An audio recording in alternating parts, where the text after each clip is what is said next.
I will offer you a cup of coffee, introduce myself, shake your hand with kindness and respect.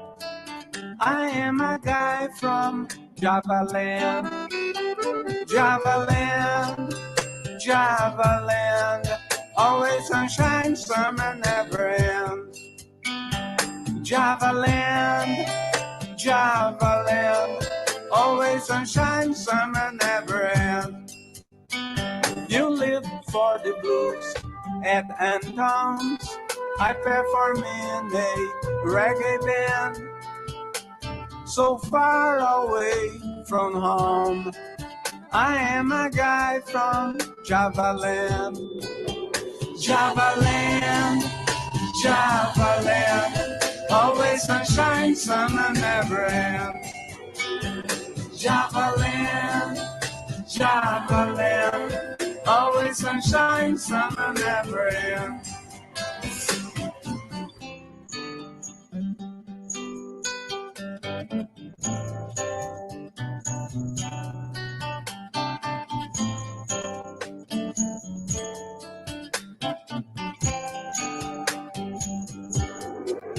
After we know each other some, maybe I can be your dear friend. Together we'll travel to the heart of Javaland, Javaland, Javaland. Always sunshine, summer never ends. Javaland, Javaland. Always sunshine, summer never ends. Javaland, Javaland. Always sunshine, summer never ends. Javaland, Javaland. Always sunshine, summer never ends.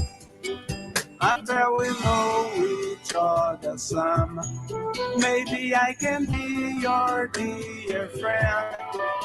Together we'll travel to the heart of Javaland, Javaland, Javaland. Always sunshine, summer never ends. Javaland, Javaland. Always sunshine, summer never ends. Javaland, Javaland. Always sunshine, summer never ends. Javaland, Javaland. Always sunshine, summer never ends.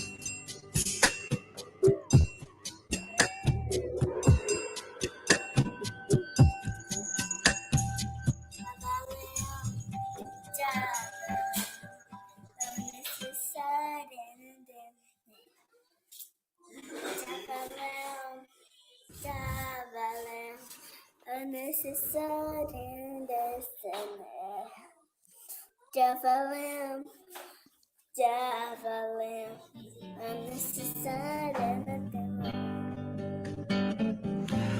That was Javaland by my beautiful friend Antônio Dionísio, from Brazil.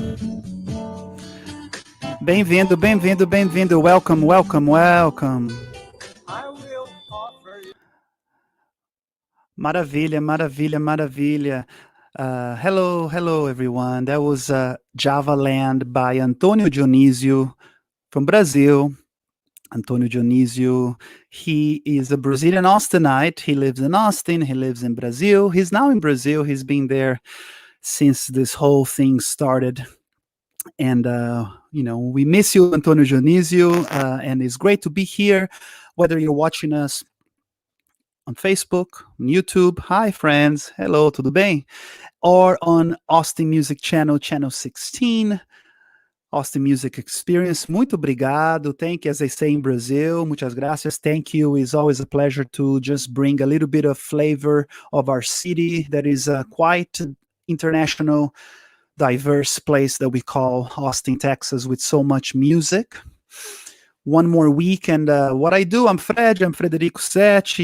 Yes. There you go. I am a songwriter, and I play all kinds of stuff, all kinds of funky Brazilian music in Austin, if you don't know me. And in these times of quarantine that we cannot be together with our bands, and I certainly have been uh, taking it easy since I have people in my family that are immune compromised, and especially now that we see some of these cases spiking up, and yes, we are missing playing live. We are missing this interaction with other musicians, and since we cannot have that yet because 2021 is around the corner, and we're going to turn this corner, I know we will, and we will be back to the business of enchanting the city with music from all over the world. But in the meantime, this little show is a way to share some love and some connection with you, just like with this song that I just shared by Antonio Dionisio called Java Land. How are you doing today? Okay? Doing okay? Yes, yes, yes. I'm doing okay as well. I am super, super excited because today have a very talented human being, a very talented and great friend that is here in the show, Javier Jara. Javier Jara, he is from Ecuador. He's an Ecuadorian American, and we're going to have a conversation about many things, including our passion for South American music, being an Ecuadorian American immigrant and a musician in Austin, and his trajectory, the music that he loves, and so forth. So let's start to get to know Javier a little bit and play some of his music. Why not? I think that we should be doing that. So this song is called Delia. Delia by Javier Jara. I'm gonna queue up here and we'll enjoy in just a second. Yes, so this is Delia by Javier Jara.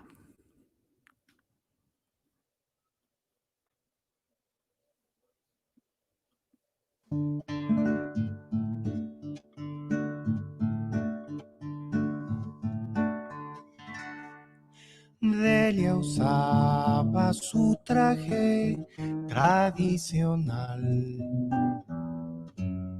Está capacitada para poner en orden preciso lo que sabe hacer. Fue calificada en su país natal. Adquiere visa por su gran talento. Es serena y clara, de lenguaje atento. Nunca pensaba que por su apariencia tendría que lidiar con la inconsciencia. Tendría que lidiar con la inconsciencia.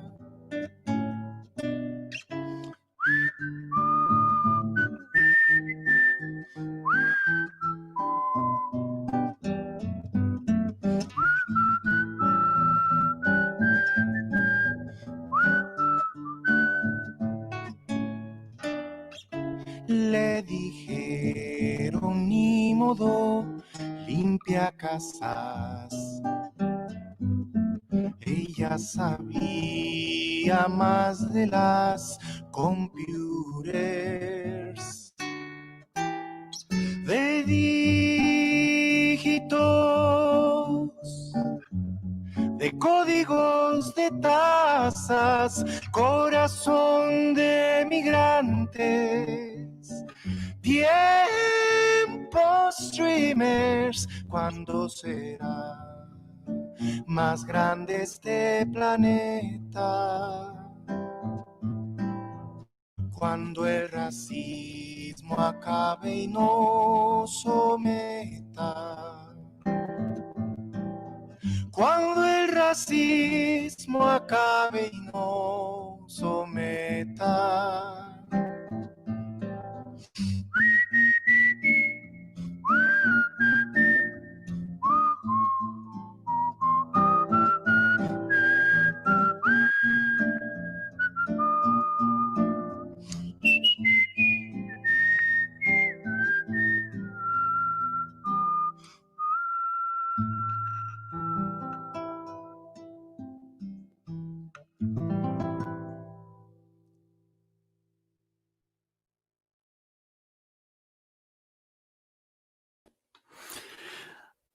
Eso. That was Javier Jara with Delia, our guest today. We'll hear from him in just a moment. Yes, we'll have a great conversation with him. But let's keep the music flowing for you. I usually play some music from folks that have been guests here on the show, some friends that have been here before. So I will keep doing that. I want to hear. We're gonna hear some music now. Uh, this is What It Is by a previous guest here on the show, Beto Martinez. Enjoy What It Is. And then after the song, we'll come back with Javier Jara live here from the studio. This is What It Is with Beto Martinez.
Yeah. That was What It Is by Beto Martinez. That is right. El Gran Beto Martinez, he was here just a few weeks ago. But yeah, let's call our friend Javier Jara here and I have a conversation with him. See if he's in the studio already. So I know Javier for a few years now, and he's just a great songwriter and a composer. So let's say hello to him, bring him to the studio. Uno, dos, sí. Aló, Javier. Hello. Hey, Javier, I think we cannot hear you again. I don't know what happened. So let's... Better? Oh, you're perfect. Cool. Yay. Technology gets me all the time. So how are you, man? Oh, man, I'm doing fantastic. Every day, considering that considering everything, doing okay. How are you doing today? I'm doing all right, man. Keeping up there. And since you mentioned that, I commend and I admire your willingness to openly talk about how we feel, like how everybody's feeling. And, I sometimes I don't have to go to do that, but I look at French and you were talking about, like anxiety and depression and all the things that everybody's going through at different levels. But that's really remarkable that you're, like opening up the discussion, because especially with musicians, man, and the music's town, it's feeling really rough in that aspect, in that arena. But yes, so kudos for that, man, for sure. Oh no, thank you. It's an opportunity, you know. We have this technology, and often this technology is used for all kinds of stuff that is not constructive, you know. In the beginning, when we started, when I started Facebook, like in 2008, 2009, 10 years ago, I was like, oh, I can have Facebook, I can have my friends from high school, I can have contact with people and connect with people. And now here we are 10 years down the line, and not always, but there's many times that Facebook and the social medias sometimes is disconnecting us, you know. So Yes, yeah. but I don't know. but I mean, I don't know if I'm allowed to talk about like the things that we watch. You know, I'm not promoting any platform or anything like that. But Netflix, for instance, right? They have a great documentary called the Social Dilemma, I believe it is. It's talking along the lines of what you're saying. I mean, like the irony or the the paradox of like these advances in technology, and it's keeping us separated in a different weird way. Or like, I don't know, like it's bizarre. You're right. Yeah. Yes, it was supposed to bring us together, but of course, it's not everything that is part of that. I watched the documentary actually, and if you haven't, very interesting. So and you know, if you haven't watched, anybody seen this, if you haven't seen it and you have access to Netflix, yeah, you definitely should check it out, because our information is out there, and you know, it's we live in a capitalistic society. So if you are not paying for something, there is some way that someone somewhere is making money from your participation, and I'm not surprised by that. But here we are. You know, Javier, I used to teach. I used to teach high school. I taught music, but I also taught world geography. And for many years, when the very first day of class, for 5-6 years, if I have any students here, they're gonna remember. I would say, "Welcome. You are. Why do you need me? Because nowadays, why do you need a teacher for? All the information is out there for world geography. Wikipedia is going to know more facts and figures about world geography than me." Yeah. So my first day of class, I would ask my students, "Why do you need me?" And it was always an interest, and it always changed from one year to the other, the answers I would hear. But often I would hear from them, "Oh, we need you because we are living in the age of disinformation." It was the age of information, and now the age of disinformation. So big time. Yes. Yeah, there's so much out there that now the challenge is, how do we find that information that is based in science, or that information that is there for the public good and not for a specific agenda? And that is there's a need, the conflict of interest that like big media, or even like national public radio here, like public radios all around the world, if they have a sponsor, or most of their revenue comes from people who have vested interests, like bankers, unfortunately, and big corporations, and it's going to compromise the quality of the information they give, because it's likely to be favorable to the owners of the media. So this is a very tricky, slippery slope. I'm seeing that throughout, like in many areas of the world, not just here in the US, but you also see that in Latin America. It's a very tricky thing.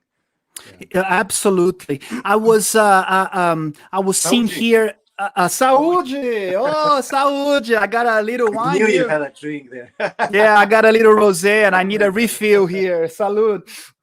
I want to say hello to Anita. Anita is saying hello here on the social media. Hi, Anita, and yeah, she's saying hello, Javier. And thank you. Katie was just reflecting on what we were talking about connection. That so we are so happy, Katie, that listening to this conversation is a moment that you can be here with us. So everybody that is watching, you can answer questions and comments on Facebook and YouTube. or from my official page, I can see those. Sometimes I can't see the comments because they are in a watch party. But thank you guys for being here. And Katie asked, Javier, do you remember the name of the documentary that is on Netflix? It's called the Social Dilemma. The Social Dilemma. Yeah, I'm writing for her right here. Really, really good. Yeah, and there's one of the people interviewed in the documentary. It has a really good book out that I started just reading. It's called 10 Reasons to Quit All Your Social Media Accounts. He's come with pretty good points, but a lot of the things that you see in the documentary, he goes into further detail in the book, and it's really neat. Very, very interesting. And it's kind of hard to, I mean, like, at the same time, right, we depend right now more than ever on the virtual platforms or social media to be able to even find gigs, the very meager few gigs that are left right now. I mean, you know how it is right now. I mean, we have friends who are also musicians, and everybody is scratching their heads knowing what's going on. And then, I mean, pulling, como se dice, jalar agua para el molino, like putting water to our mail of musicians. Guys, hire musicians in some Zoom manner or something, like help people out. I mean, or even like, I was like, I'm always having like this, ideas, and I talked to you about Roberto from Attached. So we always like chatting about like ideas of things that need to get better for like and a city that prices itself for being a musician's place, right? But right now with all the craziness, pubs closed, restaurants closed, all the venues that usually host musicians and people are able to play there. I'm seeing a lot of parks, and like how many opportunities for like conchas acústicas. I don't even know the name for that in English. Outside amphitheaters. Yeah, exactly. Something that can actually just like if you stay in the middle, and it projects beautifully. And there's one right now that I was doing a little walk this morning, and taking my heads out of things, like clearing my head. And I saw this new amphitheater of sorts that they built right in front of the Thinkery in the Mueller area. And I was like, this is the kind of thing that should be like scattered, like a sembrado, like all throughout the city, in order to allow musicians to, to bring up a show and respecting all the, like the rules of social distancing, and people can still play. But I don't know, man, some kind of way of being able to keep the city active musically, but without like like going to breaking the quarantine thing, which is not going to work if people don't respect it, right? I mean, I'm just thinking out of the things that I thought this morning. I'm going to talk about that with Frederic today. I'll bring it up. It's a great idea to think about open places for musicians to play when it's like outdoors and with the pandemic and everything. So that is a great point, and there are some beautiful spaces in the city. Oh my God, so many.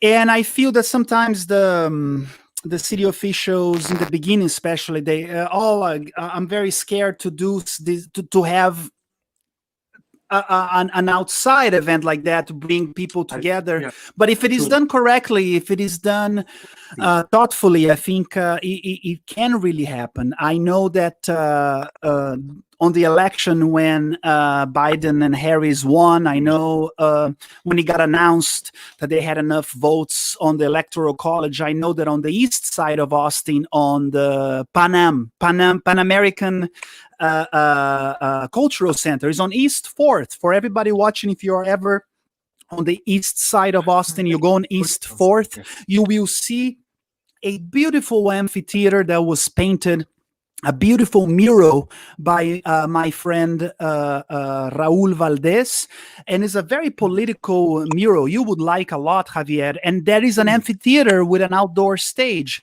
So now that you mentioned, is that really close to Esquina Tango, right around the corner? Yes. Okay, I know the place. Yes. You're right. It's a beautiful place. And it's so nice and open, and then people can scatter through the yard. I mean, you're right. There should be a way to kind of like do this following all the protocols of like safety and social distancing and everything. But that's a great place, and I love it. You're right. I will ask. I'm gonna reach out to them, and I'm gonna see what's happening there. I definitely, and then maybe you and I can play together there. Yes. Do a show, Yeah. The only chance I was so excited to play some music with you was during one of the concerts at the MAC, the concert series, Conches and everything.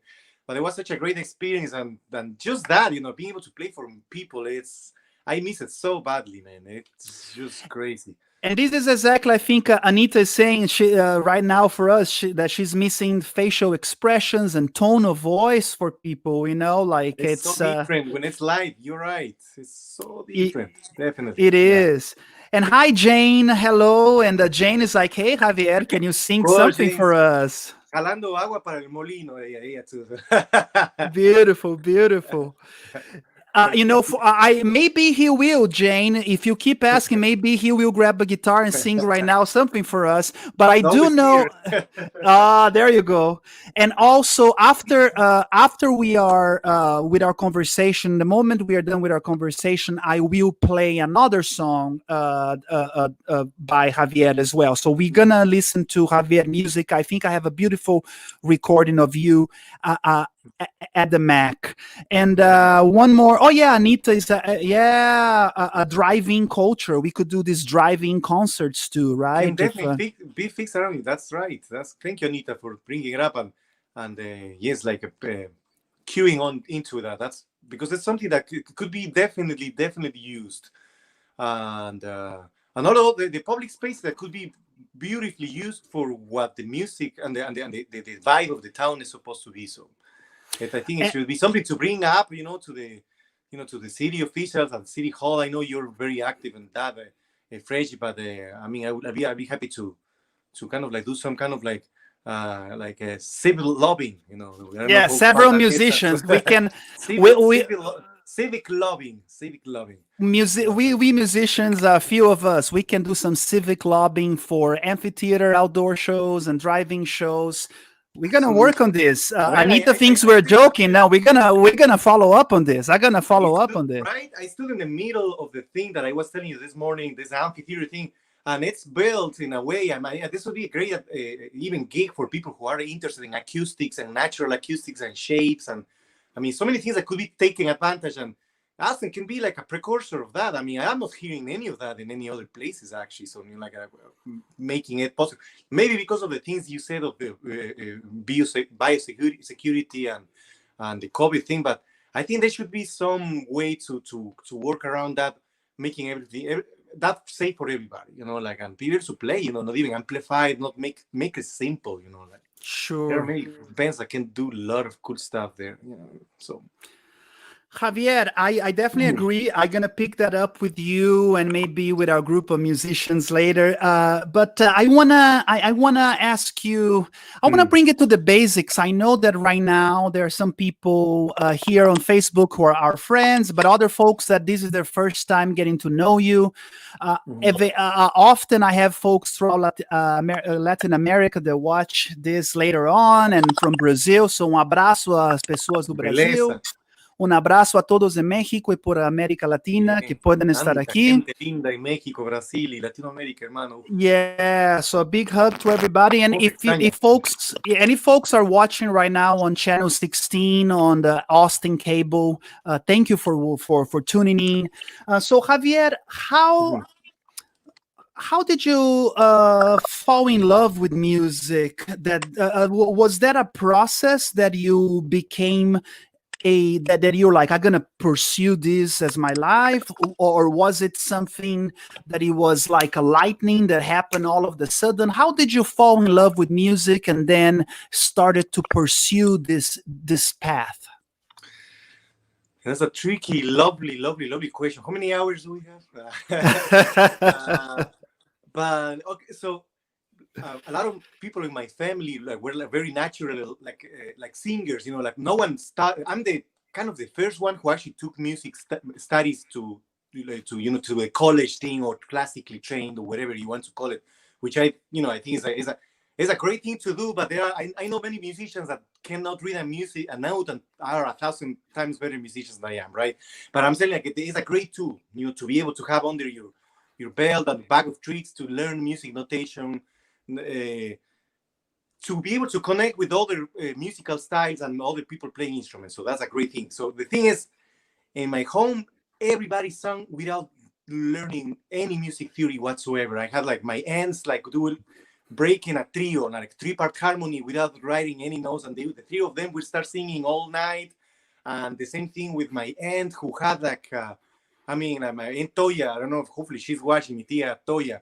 One of the greatest singers Hello. I've ever seen in my life was my aunt. But she had like a red syndrome, red light syndrome. She would hate any recording devices around her. She would not be herself. And I wonder how many amazing musicians had the same problem, that we just never knew about them because they could never felt comfortable. They never felt at ease when they were being recorded. It's very, well, something another subject of conversation, right?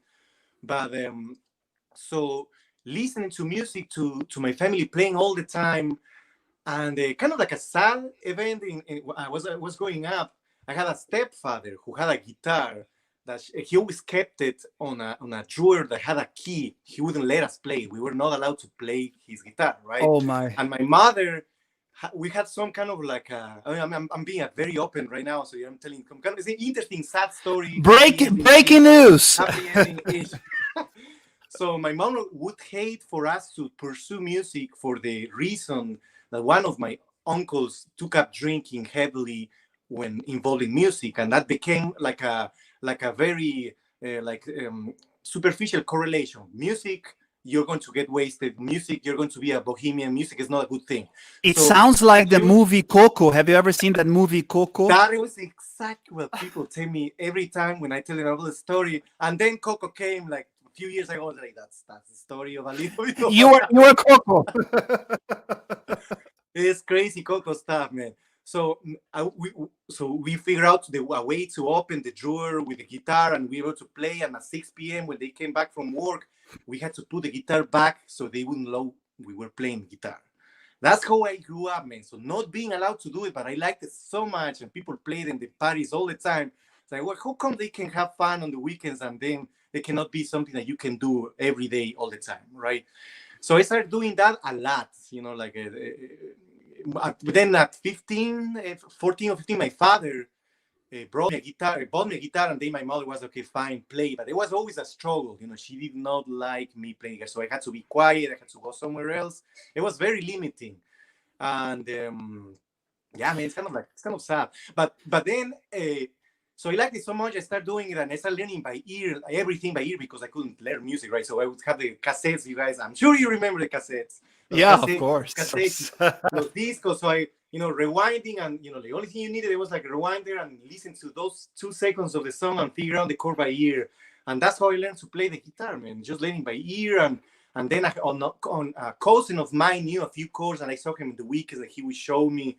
But I was always enthralled by that. Oh my God, who do you do that? Like playing chords and music, and that became a thing of my life. And then eventually I was able to pursue a scholarship. They gave me they didn't give me the full scholarship because there was a school here in Southwestern University, amazing school, but they paid like a big chunk of it. The other part I made it up. I worked. Oh, you went to Southwestern University in Georgetown, Texas? With a scholarship, yes. Me too.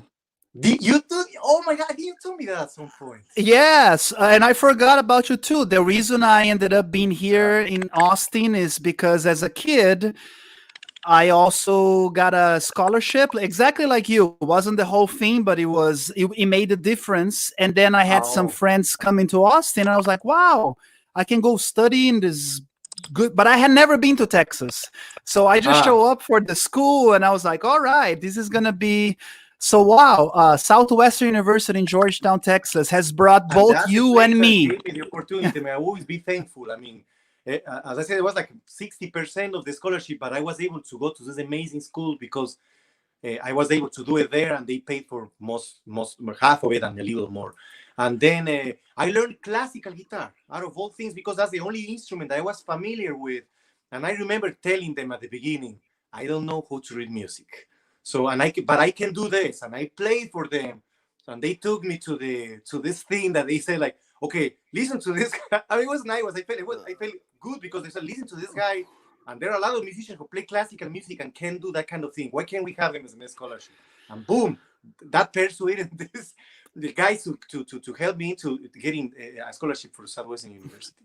And I started learning how to read music at 24 years of age, man. I did not know how to read music before, and I'm still learning every day. I grab a little bit of music and try to figure out, like going like very slow. Okay, this is the note. Here's on the guitar. Well, I'm doing a little better, but definitely I'm using that even for like arranging and composing now. So it's become a language that I can use the same way I learn English, and hopefully someday Portuguese with your help. That is no. You sing beautifully, but of course, I definitely am here for you all the time. Let's see here some comments here. Anita was just saying that she loves this idea of the amphitheater drive-through that we were talking about earlier. So yes, thank you, Anita. We'll talk more among ourselves during this week, and there are other musicians we know, like the people from Atash and other bands. Maybe we can get something like this happening. But thank you, Anita. Yes, some folks are doing that. And then we have, Alan. Friends, yeah.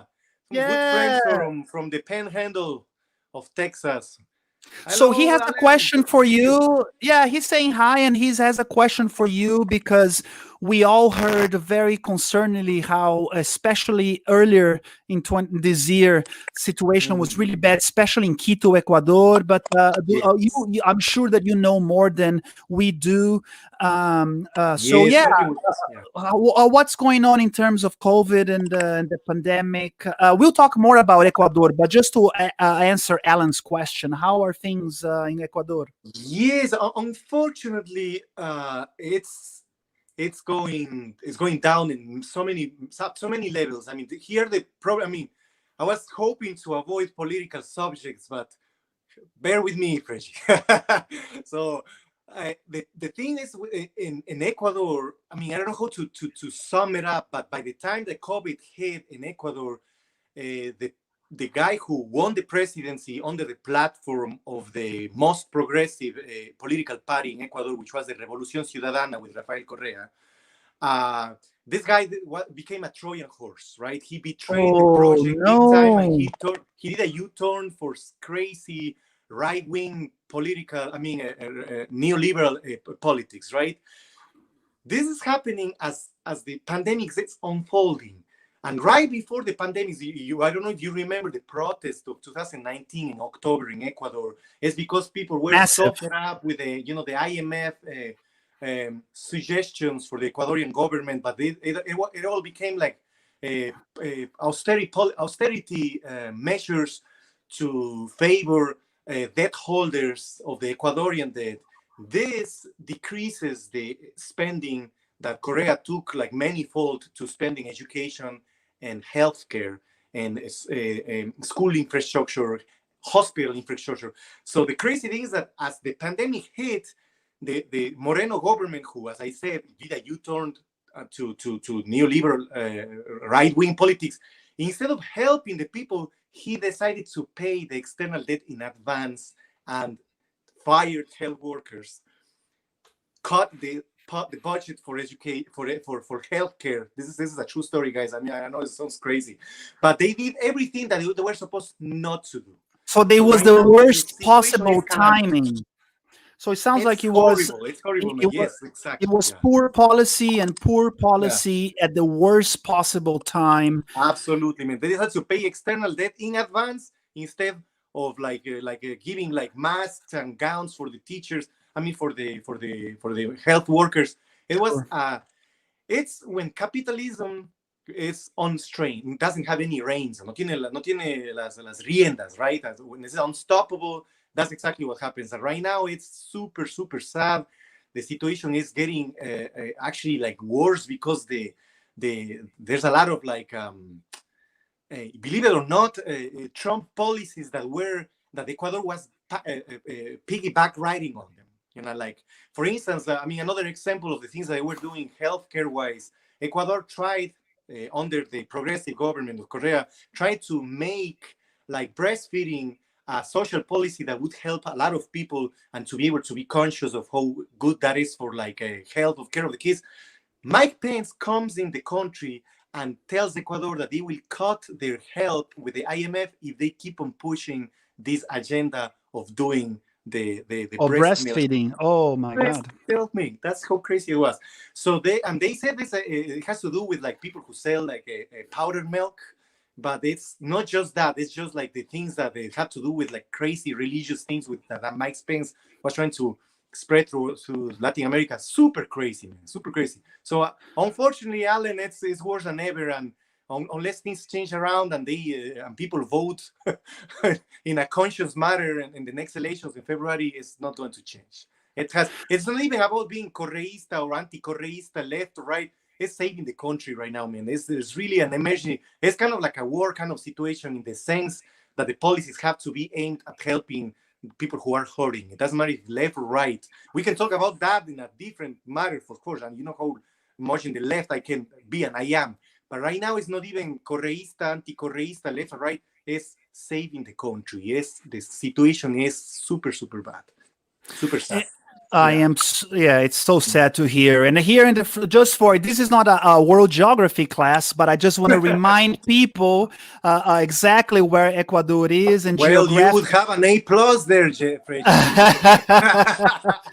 And just so we kind of can put in context. And here is another map, of course. Cuenca. See the first right? Yeah, I was going to ask you. So here is the physical. We see the Amazon area, we see the mountain area, and then the area that is closer to the Pacific. But here's another map, and here we can see Cuenca. So that's where you grew up then, in Cuenca. That's the highlands of Ecuador, the Andes, la cadena montañosa de los Andes, the Andes mountain chain, yes. So that's where all started, and that's where you were sneaking in to get the guitar from your... Stealing my stepfather's guitar and playing without permission. Yeah, exactly the place. That is amazing. And just to say that the folks are still talking to you. So let's see a couple of things. There's some great comments here. Let me try to get to some of that. So here, Anita, she wants to hear you play. So that's great. That's a tough one for me, Anita. Since I started classical guitar, and crazy thing, I don't play any of the classical guitar tunes because there was the thing that I did at school. However, I grabbed like this compilation of classical guitar pieces, like from all periods, like early and like Baroque and Romantic and all kind of classical styles. So I grab that and I play a little bit of every single day, but I don't memorize it because I'm keeping my sight reading chops kind of like okay by playing that, and I don't play classical guitar anymore. The thing like I might remember like something I sometimes play when I'm gigging in Argentinian restaurants, right?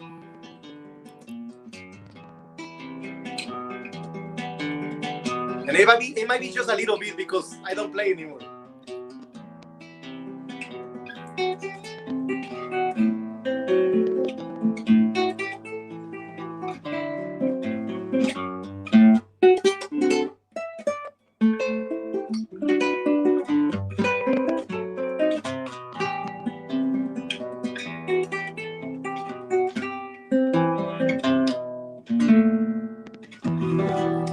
A little tiny classical guitar that I can master, right? Oh, beautiful! Bravo! Gracias! Bravo! Oh my God! Yeah, that's all I can remember. Yeah. Oh no! Practicing when I know I'm playing. Back in the time when we used to play gigs, remember, I used to go to Argentinian restaurants. I always got that one under my belt before I went. Gotta do some practicing, playing some milonga, that's an Argentinian milonga. And then, of course, the singable stuff. But yeah, classical guitar is a really crazy business. It's a very demanding, unforgiving discipline. I love it. I learn a lot from it. But yeah, I don't play more classical guitar much more anymore. Yeah. Oh, but you sounded great right now. Thank you. And we're going to hear more from you after we are done with the interview. I'm going to be playing another... commentaries. Look at that. Oh, yeah, there's a question from Katie. What do you think of the shift of the U.S. government now that we have a new president? Does that affect things in South America or in our countries? So yes. What happens in the U.S.? Does it ¿Hay repercusiones? Does it have ripple effect in Ecuador? Well, that's a great question. One of the things that actually brought controversy very recently, because my brother posted this thing. It was like, so it was a meme. I think it's very poignant in the questions that I'm sorry. What was the name of the person that asked me this question? Katie. Katie. Katie. Okay, Katie. So yes. Oh, okay. Yes, Katie. So thank you. Yeah, perfect. So there was this. I'm going to give you some context of this thing that happened just days before the election, right? So my brother in Ecuador posts this a meme that had two airplanes.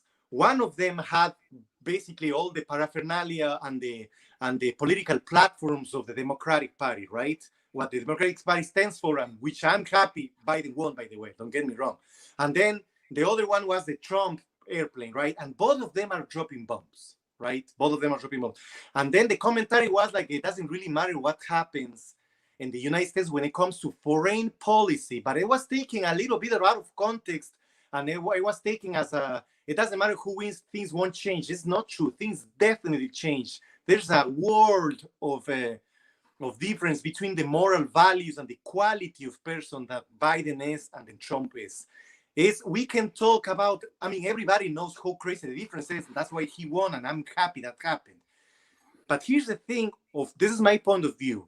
The thing that scares me the most, and that scares a lot of Latin Americans the most, is not precisely the things that makes them different, which everybody knows. You know, the one is a freaking fascist, racist neocon that only cares about like enriching a plutocracy, right?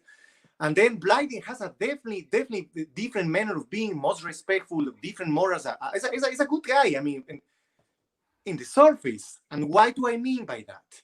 That when it comes to foreign policy, and if you talk about Latin American countries and Middle Eastern countries, it's really not going to be much different of the things that are going to be done in those countries, or the people who they are going to pursue in order to put what is called U.S. interests ahead of even the people's interests of those countries. You see what happened even under, you know, like Hillary Clinton was the Secretary of State under Obama when Manuel Zelaya in Honduras was overthrown. Lula da Silva en Brazil, Rafael Correa in Ecuador, Cristina Fernández de Kirchner in Argentina, all of them are being, at some degree or another, Evo Morales in Bolivia, are being persecuted politically because they don't want things to change. Unfortunately, this will keep on happening. Either a Democrat is in power or a Republican is in power.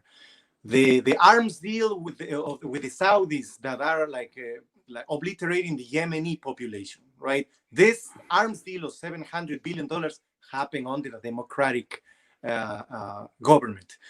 So unfortunately, at least at the foreign policy level, things are not going to change much. Gladly, for Latinos living in the United States, I'm still celebrating, man, that motherfucking right? But when it comes to Latin America and the Middle East, we don't have many hopes of the substantial policies, the things that are keeping the military in those countries strong enough that it can turn the guns against their own people, as they did in Chile, as they are doing in Bolivia, as they did in Ecuador. You know, unfortunately, those things won't change. And this is the saddest part, because when you see that plane that was dropping bombs and that had like a Republican or Democrat there, it's going to keep on happening.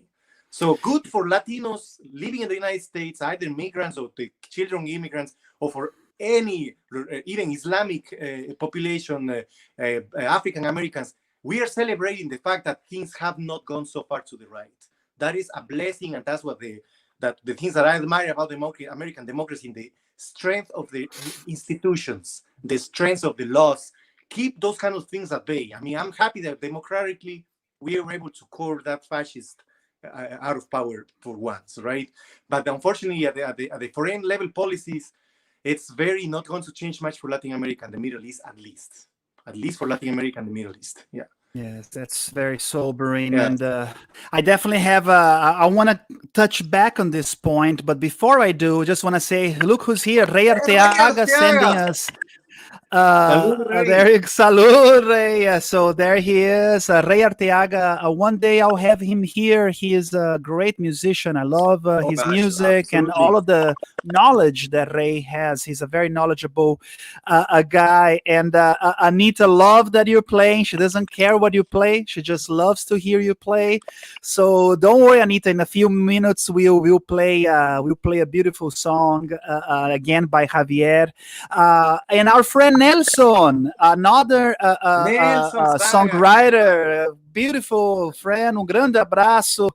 Grande abraço a Nelson. Yeah, so he's also someone that is very active politically as well, and I really love Nelson. Beautiful and songs too, man. I was blown away once. I remember seeing him playing at Buenos Aires, Esquina Tango. He played this crazy song based on a tale or something like that, but they had a lot of like sounds and sound effects with his vocals, and the story was amazing. I mean, I love your stuff, Nelson. We love your stuff, Nelson, and we both, Rey and Nelson, I'll reach out to both of you guys to come have a conversation here. When I came to Austin the first time, I was so like taken by seeing Rey playing the congas like a boss and singing, like singing groovy and cool music. I mean, you don't see the bell with his feet. We can do the combo guys like you and me. We can do guitar and vocals and everything, but playing the congas like that and singing like that at the same time, and keeping clave, at the same time commanding a whole group like we are conducting, playing and singing and playing the congas. Only Rey Arteaga, man. I don't know a lot of cats that can do that. And it's an honor to play with him. We just had a fun gig the other day at Esquina Tango, the first gig of both of us. Check it out right here. I have it right here. So this was the event, you guys. So for you guys watching, there is a place here in town called Esquina Tango. And Esquina Tango, they have an outside patio, and they're doing events. I don't know. I think they're still doing so. Fridays and Saturdays. You buy your you buy your ticket in advance. You have to go to esquinatango.com, and they have different platforms. There are 10 to 15 feet from each other, and they check everybody's temperature. So this is one of the few places in town right now. And you guys played a couple weekends ago. How was the show? It was great, man. It was as I called it, Halloween's Eve. We played at Halloween's Eve on October the 30th, and it was great. I mean, it was super fun. We just it was a lot of jamming and song swapping and harmonizing each other's songs and just like songs trading too. It was a blast. We were with Scotty playing the saxophone, and people I think had a great time. So yeah, we were happy to be able to do that. And thank you to the folks at Esquina Tango for doing those shows. It was a lot of fun. Gustavo and Monica. Saludos. Absolutely. Saludos a Gustavo and Monica from Esquina Tango, Austin. And I'll write here in the comments. Look there are more people here. Antonio Dionisio from Brazil. So we have people in Brazil right now watching us. Abraço em Minas Gerais. And we started the show today with Antonio Dionisio's song. We started with Java Land today. So it's a beautiful video. Yes. Yeah.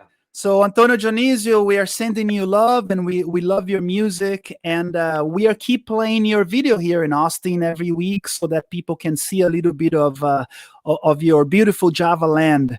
And Katie, you have a test tomorrow, so you cheer me with a glass of water. Good luck on your test tomorrow, Katie. Yeah, what are you studying for? Let us know here on the comments.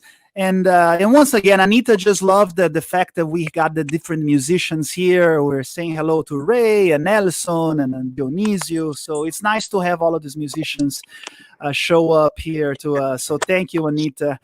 Javier, let's talk a little bit about your journey as a musician now in Austin. So you were telling us a little bit, you ended up coming here, you had this we have something in common. We had this opportunity to go to university, a Southwestern University. Yes, absolutely. And you came to Austin. So how has been your, now that I see you and I just see you as like, wow, you are in this road as a musician, you are teaching, you are like me, like many of us, we are committed, and sometimes we struggle and have hard times financially, and then sometimes we do okay. It's always kind of up and down, but the music feed us and the music keep us 100%. help. So talk to me a little bit about your experience in the Austin music scene.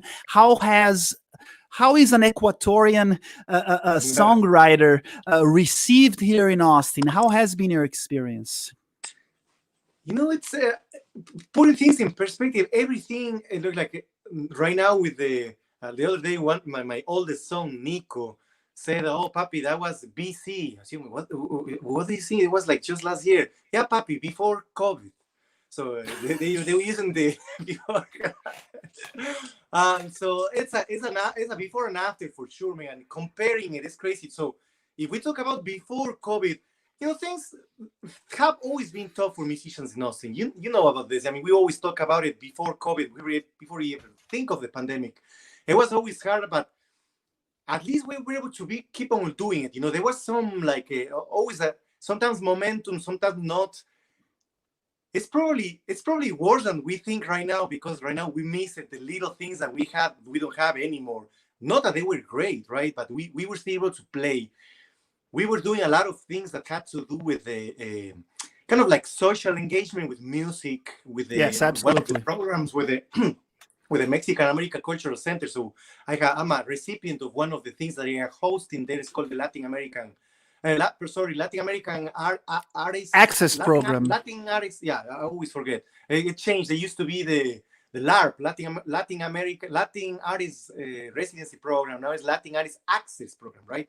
So it was we had a good thing going on in that respect. We were producing concerts of different music of different countries, like showcasing the music. You were part of one of them. I remember the Brazilian music concert. We grabbed songs that we liked from those countries, and Carlos and I, my friend, we wrote arrangements for strings and staff and guitar and percussion, and we played.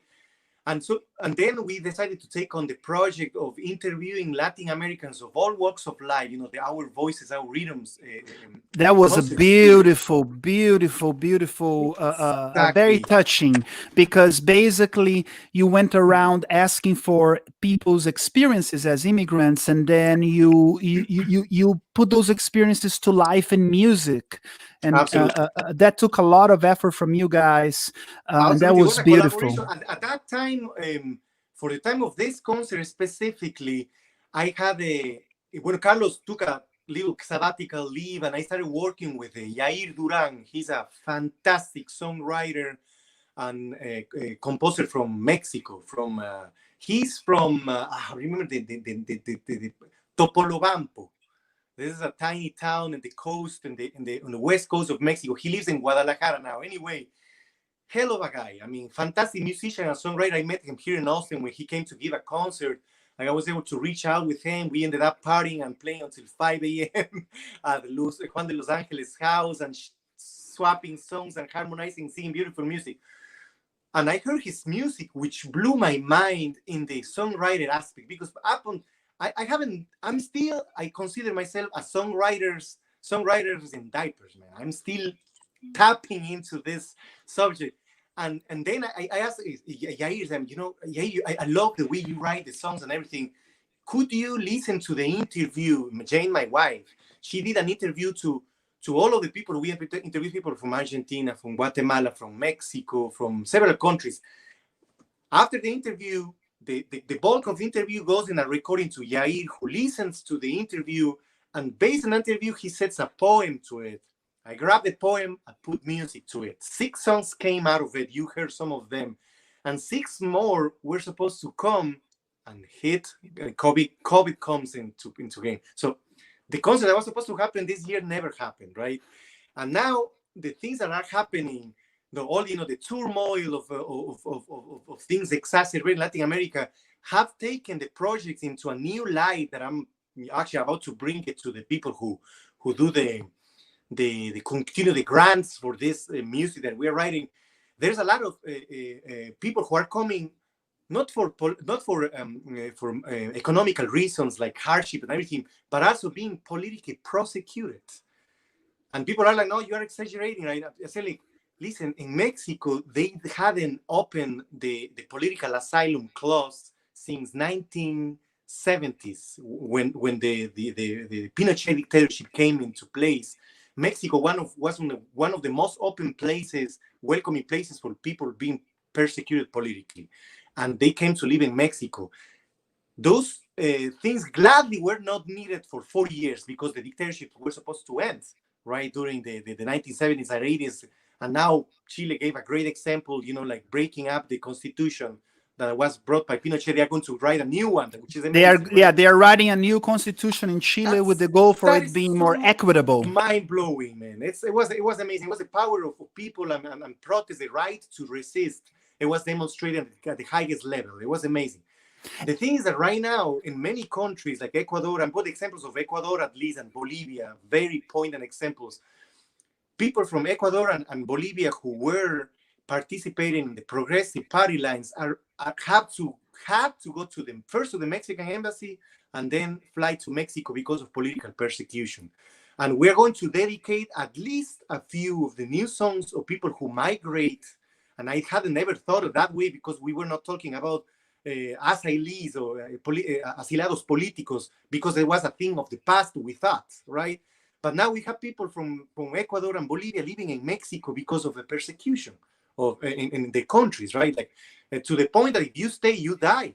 Basically, you have life threats on you. You have to fly to the Ecuadorian embassy to the Mexican embassy to Mexico, and we are thinking like we have to write about the people who are living because of the way they think. You're being put into the trial bench for thinking differently.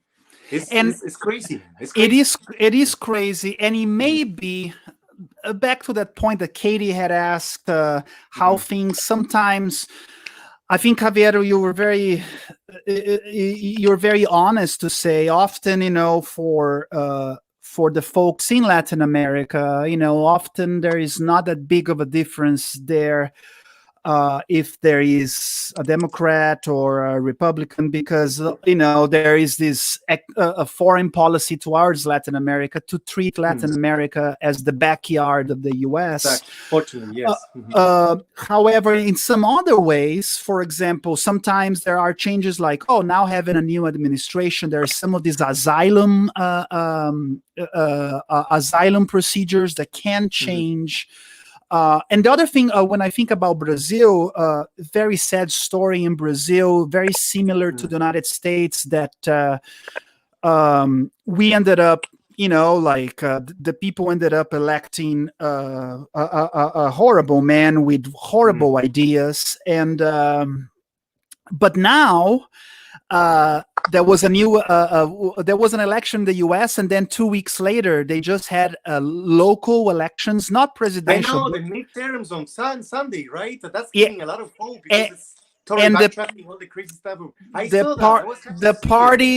The party of this man his name is Bolsonaro. So the party of Bolsonaro, who is they lost a lot of seats. Horrible man, in my opinion. But he lost a lot. Yes, exactly, Javier. He lost many seats, and his party had a huge loss in the elections. It's an interesting trend all throughout Latin America. You have Chile thing, Bolivia, like the party of Evo wins back, and then you have this in Ecuador and Brazil. I think it does. I think there are certain waves that, like, when the U.S. elects someone that likes to be a dictator, then other countries, they see, now I have the permission to elect a dictator too, and then when the U.S. repudiates, like, no, we like our democratic institutions. So in some ways that can be the positive thing, Katie, like there is in a popular way in the everyday life, there is a hope that people start to see that maybe these people who are autocrats, dictators, autocrats, or Yeah, that is not the way to go. But it's interesting what happened in Brazil in this election, and I am pleased. That there were these big losses from Bolsonaro. and that's the beginning of the work, right? I mean, because it's like, the way I see it, right before the elections, everything was heated and everything, and I gave this analogy. I was talking to Roberto because he came to my backyard. We played a Peruvian music concert late August. We had a great time. We had an after party, like in the backyard, talking about politics and everything. And then I told Roberto, the way I see it, the way I perceive, for example, the elections that were forthcoming, it's like being in a boat where if you don't you have a hole at the bottom of the boat, right? Not voting means not doing anything about the hole. The water keeps on gushing in. Voting for Trump basically became making another hole on the bottom of the boat. And voting for Biden meant grabbing a bucket and start pulling the water out of the boat. And check this out. The boat is not getting fixed. We are not moving to a different boat. There's still a storm outside, but at least we're doing something to keep things afloat. That's what the election of Biden represents at least for me. Like this is it's a beginning, it's a good start, but the things that should be pushed democratically in a change, like the chance that we had with Bernie Sanders was the closest I think we have ever gotten. I was so bummed when he was not able to run for the Democratic ticket. But those are the things that would get us closer to fixing the hole in the boat. But right now, it's just it's pushing the water out. The boat is still broken. The system is still allowing this kind of crazy things to happen. As you said, it's amazing that crazy people like that are getting elected. It's like retroceso civilizatorio. Like that people in the United States like Trump, that people in Brazil like Bolsonaro. That people in Chile, they voted for Piñera too, and that's a crazy guy too. Duterte in las de Filipinas. I mean, what's going on? It's un retroceso civilizatorio. I don't know how to even translate that, but that is definitely you're backtracking, man. It feels like backtracking. Well, science sounds like Katie's agreeing with you because she's saying yes. and yes, Anita, for sure. I think that keeping that hope is so important, because hope is not something that, I'm lazy waiting for. No, hope is an action. I may be down and out, but I choose. Finding common grounds too, because we can disagree on things, but there has to be a common ground, man, for sure, man. And there are a lot of common grounds, when we talk about politics, it's always, we do clash, Fresh, that, but we have more common grounds, and I think that's what we should focus on, we have to start talking about the things that will make like a critical mass to allow some change. The first time I have ever volunteered to participate politically in this country was for the election of the primaries with Bernie Sanders. Man, I was calling people on the phone, people send me to hell on the phone. But all the people were like, right, so who do I do? Where do I go? Like the voting thing. And I was so active that, man, I've never been so bummed. I was so bummed when they choose Hillary Clinton to run instead of Bernie Sanders, right? That's saying, like, oh my God, what happened? How is this possible? Again, an establishment candidate. I was like, so bummed, man. So that's why, I'm telling you, my theory is that if we go that far into the political spectrum, not even far, man, getting away from the center, because right now it's center right. That's what the Democrats are, in my view. The Republicans are middle to far right? But then just going to just a little step to the left, man. What's wrong with like healthcare for everybody? What's wrong with good education, man? I some things I don't get, man. I just don't understand. Oh, yes. You have some hellos from Verónica. Ecuador, de Verónica saying hello. ¿Cómo estás, Verónica? Yeah. Me disculpan, cuando hablo de política se me va la lengua. I'm sorry, man. The wine is not helping. Oh. Well, I definitely knew that we were going to talk politics because in your music, I mean, I know you, Javier, but also and once again, in your music. It's not like your music is talking about a candidate or another. No, but your music is often talks about transformation and focusing on those things that we may have in common, right? Telling the stories. Yeah, exactly. Yeah. The stories bring together. You maybe my experience is. And part of the reason why everything I do in my life, whether it's working with teenagers or whether it is being an artist, I believe. ATX Caminos. I love that, man. I always keeping it up with. It's an amazing job, man. That's Yeah, and I believe it's about if we share our stories, we actually see each other beyond some of the fog that separates us, and then in our stories we start to understand. Oh, now I understand why you voted for Trump, because I understand your story, and you were thinking that if you did that, A, B, and C were going to be better for you. Because I may not understand just listening. Oh, 71 million people voted for Trump. I may not understand that, but when I hear the stories, I'm not going to understand everybody, no, but I start to understand a lot more people, not in their politics but their stories. So when you tell me that you did a whole concert, that you guys listen to stories of immigrants, and then you put music to those stories, that is powerful, man. And that takes a lot of work, but that is so powerful. You are bringing those stories to life, to music, and and there is what a huge value, And then I wanted to bring to mention something too, since we're talking about this stuff. Before I move on, I just wanted to say hello to everybody that had been watching us on the Austin Cable News, Austin Channel 16. Because our feed to Austin Music Channel is about to be over in a moment, but we'll keep here for a few more minutes on YouTube and Facebook. But just hello to everybody that was watching us on Austin Cable News. And one thing, since you're study of history, student of history and student of music, and I see this coming together in your music in Ecuador. For those from Ecuador, if you're Ecuatorian, you're very much aware that there has been two 9/11s, right? Oh, in Chile. If you're Chilean, if you're a Chilean citizen, I'm sorry, I misplaced my Andean countries. If you're a Chilean citizen, you're very much aware that there has been, they have a 9/11, which was in 1973. And every year or several years, I see that you celebrate and you do bring that to attention through music, that in 1973, basically, there was one of the most horrible coup that happened in the world, really, not just in Latin America.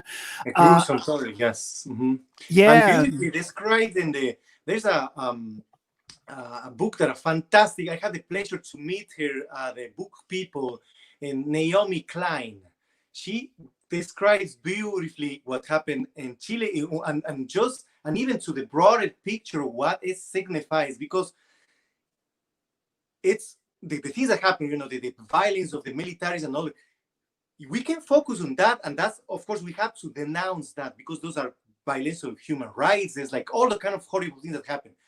But the crazy thing that I figure out and learn from reading Naomi Klein's the shock doctrine. That's the shock doctrine by Naomi Klein.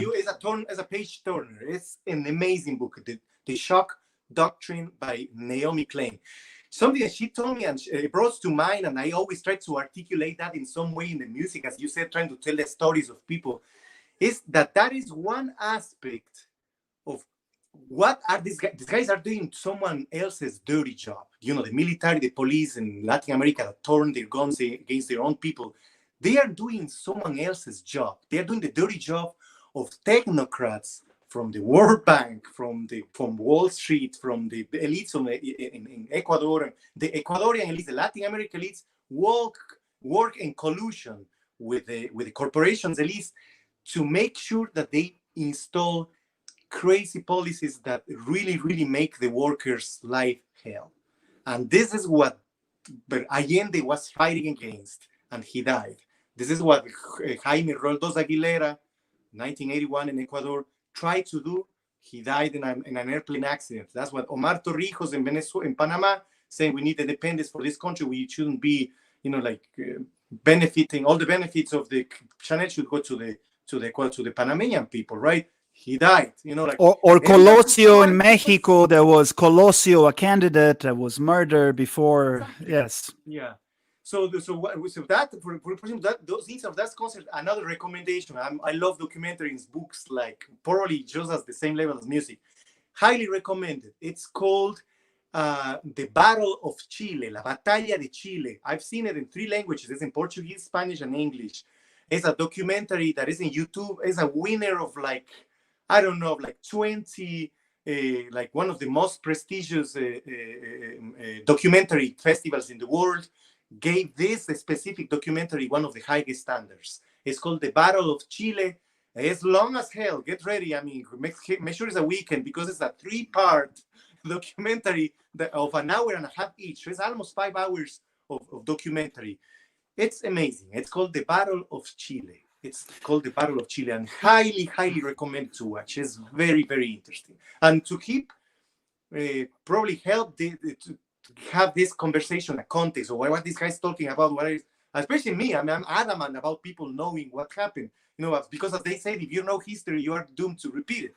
And yes, that's what definitely bringing that to what happened in Chile is super important. Yeah. And I love playing for those concerts. I missed it so badly this year. We did I've been doing some virtual stuff. It's never the same, but yes, I love it being able to play those concerts at La Peña.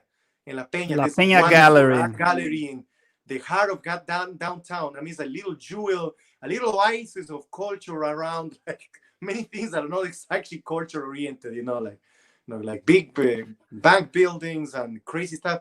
La Peña is a little jewel. Mexicate, yeah, shot to La Peña Gallery on 4th Street and Congress, and Mexicate, yes, on 5th Street and too, man. They have great stuff. Yeah. Yeah, and Katie's commenting that that's not boring. So so to get to know the history of Chile and the history of Ecuador, not boring. Javier, what a pleasure to have this conversation with you. I know that we're gonna do this again. I mean, we just this is just the first time that you're here, but I gonna have you back here. Songs to the next time if you want, we can talk about some subject, and then I will have a song that talks about that subject. Man, I'll be happy to do that anytime. No, I definitely gonna have you back. It's because once again, it has been. I've had days that I'm like depressed. There are days that I'm just like pissed off, and then there are days that I'm okay and fine. But I find out that just having conversations with you and with my friends here, like, I remind myself that we are in this together, and that I'm not alone. Yes, no, man. Now more than ever, man. We should definitely keep this community together. I mean, I'm so happy that you have the initiative and the insight to do this kind of stuff, man. So keep on doing it, man. Even with me, with more people, with me again. It's a good thing that you're doing this, man. That's super fun.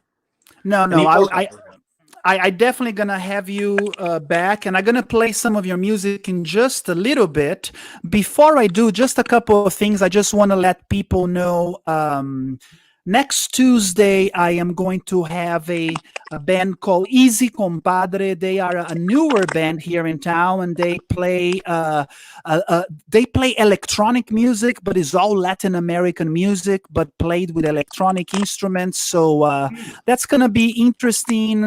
So that I'm gonna have those guys here next week. And now every week I'm gonna keep, because I keep playing videos from people that have been here. So I'm gonna keep playing your videos as well, Javier.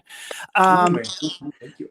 Yeah, but before we say goodbye for now, or before we say até logo, tell us a little bit right now, in terms of your music and your art, are you? I know that it's hard to have concerts and stuff, but are you working? Are you able to work on some music for the future right now, or are Well, you taking a break? How are you doing with music for the it's future? super low right now, especially with the live concerts issue. I mean, I had like a couple, like probably the same day that I played at Casa Esquina Tango. Earlier that day, I went to one of the precincts of, when people were voting. That was the last day of voting. I went, Mohammed, like outsourced me, and we went and played some music together. He was playing Hello, Mohammed of the drum. Atash, Mohammed, Mohammed Farouzi, I'm if you sure watch he's there. this. Yeah. So we were playing some music. That was the only music that I played. And then I had a couple of probably a few more events with the people who have hired me with the Austin classical guitar and Mexicarte and also the Mexican American Cultural Center to do this like specific videos and I send them.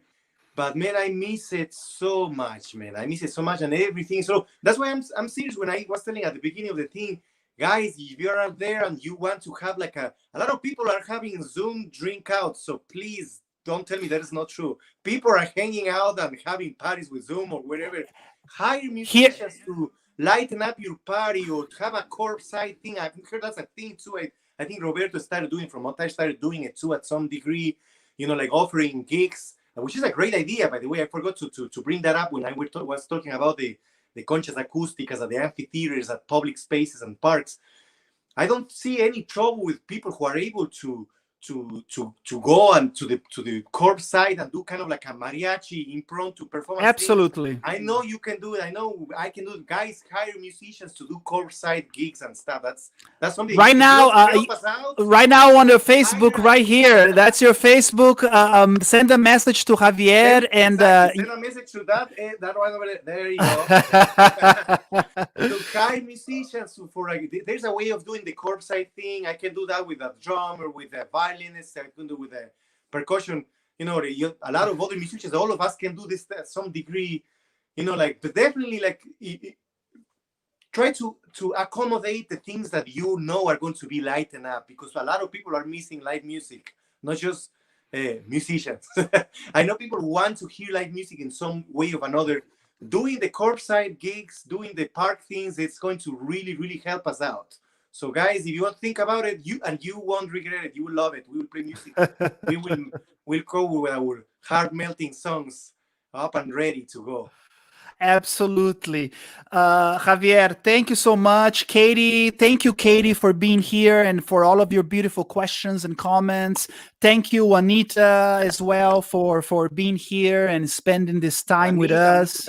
That's right, Reggie. Thank you so much, Reggie, to you and Anita and Katie and all the other guys that we're connecting. You can friend Javier, follow him on Facebook. And Javier, now we're gonna play music. So we're gonna say goodbye. So this is Philo Sounds performing Al Amanecer. So you're performing the song Al Amanecer. This was done at the Mac. Do you want to talk to us a little bit about this performance before I play? Sure. So what happened is actually, at one of the gigs I was playing at La Peña, you never know. I mean, sometimes I was at the beginning, I was taken aback by the fact that everybody was able to pull out a phone and tape you in that moment. And sometimes they might be posting something that you were like, no, please don't post that. I wasn't doing fairness, so that was the first song I played. So it's kind of like a hit or miss situation where people record you all the time, because that's what happens all the time right now, right? So people are I'm not going to find the recording. Everybody's filming and taping, and I'm fine. So someone listened to one of the recordings of La Peña and told me, "Hey man, I would love to do a video of your music. I won't charge you anything. Just let me play your music with using my filming my filming company." I was like, I think you met Philip. He went to the Mac once, and I introduced you to him, and he was telling me, so this is a cool thing that you're doing. The only thing, it has to be an original song. Yeah. And I was like, okay, I have this CD, by the way, look it up. If you DM me and Facebook, inbox me, I will send you the link of where you can buy this CD that I have. We brought it in 2011, almost 10 years. And I was like, I don't want to play any of the songs of that CD, which had 7 original songs and 2 covers, right? So I want to do something different. So I basically scrambled to put together this song that you're about to see in the recording that Fresh is going to play. It's basically, I wrote the music for 2 violins, upright bass, and I wrote the lyrics and the music basically to have this together. And for this first concerto, the song was already getting on the ready, but I had to have it performance ready because I was dealing with musicians that were passing in town. Like at that time, Janie, for instance, one of my favorite friends and musician, a bass player, she's fantastic. She was just passing by town, and she's like, yeah, we don't have time to rehearse. So I had to have a score ready, right?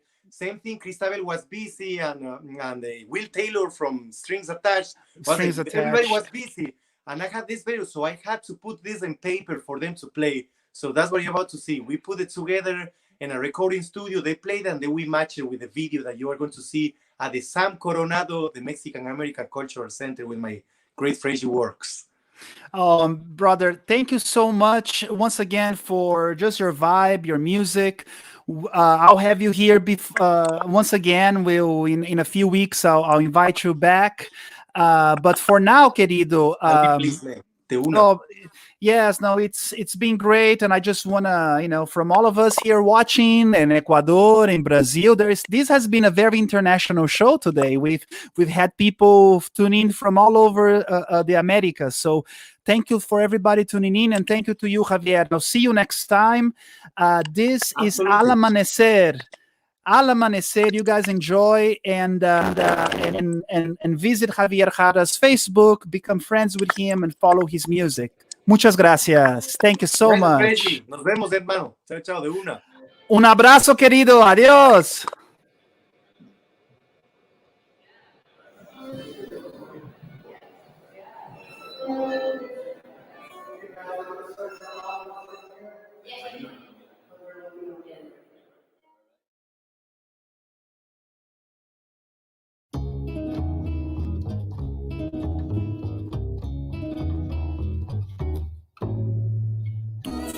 Me dejaron brasas de un gran amor que me abrigarán en las noches largas hasta que regrese. De tus manos vino la luz que a mi alma se aferra y se quedará hasta que amanezca.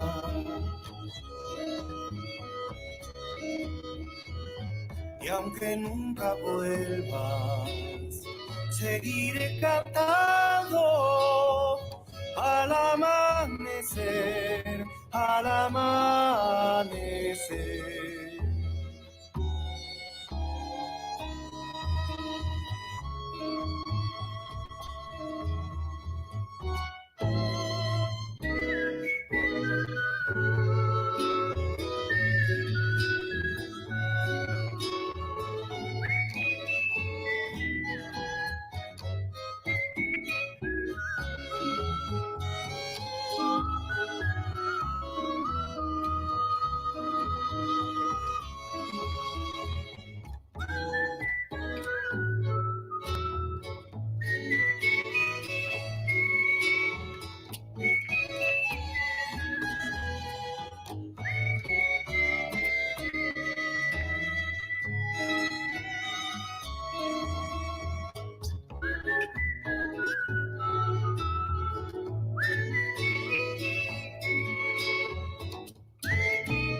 Tus ojos me dejaron brasas de un gran amor que me abrigarán en las noches largas hasta que regrese.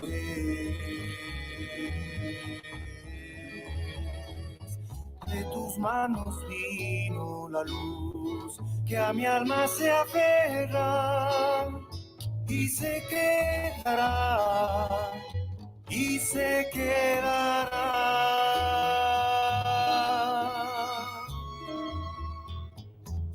que nunca vuelvas. Seguiré cantando al amanecer, al amanecer.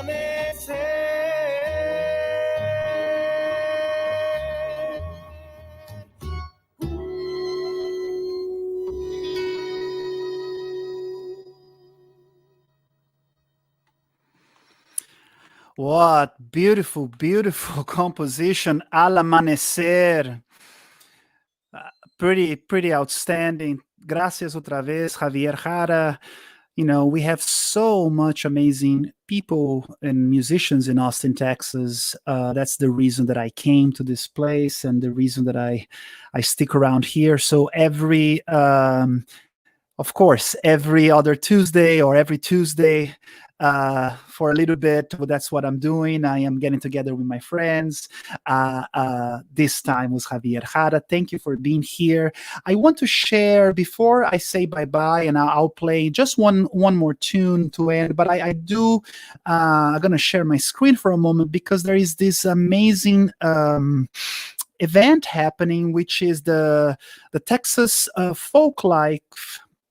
The Texas Folk Life Accordion Kings and Queens online event that is happening this Friday at 7 p.m. So you can look for the Texas Folk Life and you're going to find out if you like accordion music, or just music in general. This event happens every year and is one of those great events. And the Texas Folk Life is just a great organization supporting artists and musicians throughout Texas.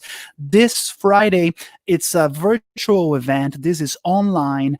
You can go to the Texas Folk Life website. You can see right there, Texas Folk Life. If you Google Texas Folk Life accordion, you're going to see that is their, I believe is their 31st. 31 times they done this, these festivals, the Accordion Kings and Queens. So is this Friday, if you're just at home and you're kind of chilling and you need some good music in the background, or you need just some energy to your life that day, this Friday, 7 p.m., tune in. The Texas Folk Life, they have a Facebook site, they have a Facebook page as well as a website. So yes, that's an event happening this Friday, virtually online, and we can support many musicians in town. So thank you so much for tuning in to the Texas Folk Life event. And yes, once again, I just want to say, hey, Clint, thanks so much. Yes, Javier, that was beautiful, Javier. Just a great songwriter and an artist with a beautiful voice. So we will keep playing Javier's music on Tuesdays, and we'll have Javier back here again. He's a lot of talent. So thank you so much, everybody, for watching. I will be back next Tuesday at 7 with Frederico7. I just building connection with people. As you can see, the next time we're going to be with, once again, with Easy Compadre. So hope to see you guys next Tuesday. Gran abraço. Take care. Keep it real and classy.